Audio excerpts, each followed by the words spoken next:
let's talk a little bit about what you can do in the political process, and then we're going to get into your questions and answers.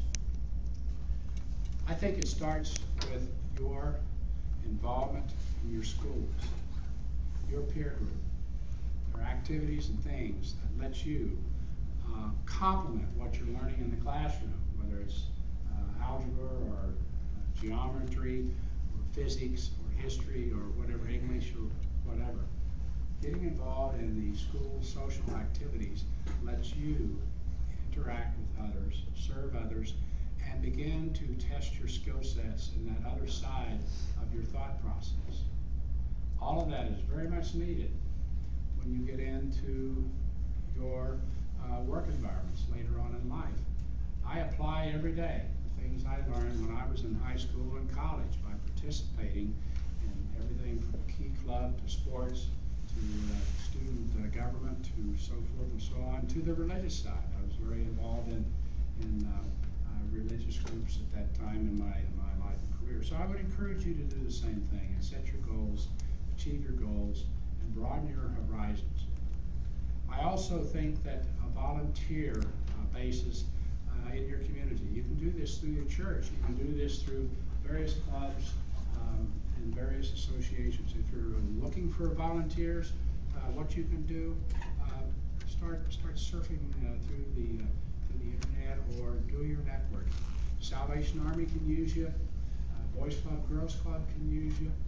There are oodles of places that you can volunteer to serve. And one of the ones I mentioned earlier is we have a lot of people in your peer group that are struggling. And perhaps that's where you're needed as a volunteer, to help mentor and bring along someone else in one of your classmates through some of the hurdles and problems that they're facing with their particular schooling or even their personal lives. And third, I think you need to stay current on events. Read, listen. If you're so inclined to listen to the talk radio shows and other things, that's fine. Keep in mind, a lot of that is entertainment. Go and find the news sources and do your homework and listen to both sides of the issues. It'll make you stronger and better as you begin to get acquainted with what's going on. Whether you want to get into something as complex as the healthcare reform or something that's a little more simplified on just how do we take care of recycling. There are plenty of things out there that you can get yourself engaged in and get your knowledge base up on current events. Keep in mind, my generation is still creating problems, and your generation is going to inherit those, and you're going to have to solve them and deal with them. Finally, I would strongly encourage you to take a hard look at the political side, and whether you're a Democrat or Republican or you don't know, find something that you can spend some time in and learn. This is so important in our country to protect our democracy, a representative democracy. I had the pleasure when I was at HDR of working in Warsaw, Poland. The Polish country separated itself from the Soviet Union. Do you know what their voting percentages were at the polls when it meant something to go to the polls? Polls going to polls? You know what the percentage was for voting?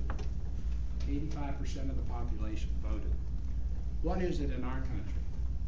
Presidential elections, somewhere around 43, 48%. Local elections, like my race, it was 21%. So register to vote, exercise your right to vote, do your homework, find candidates you like and feel comfortable with their positions. Representative democracy is a blessing, and we will lose it if we don't respond to it and make it continue and make it happen. So what questions are on your mind as we take the rest of our time period here? Yes, sir.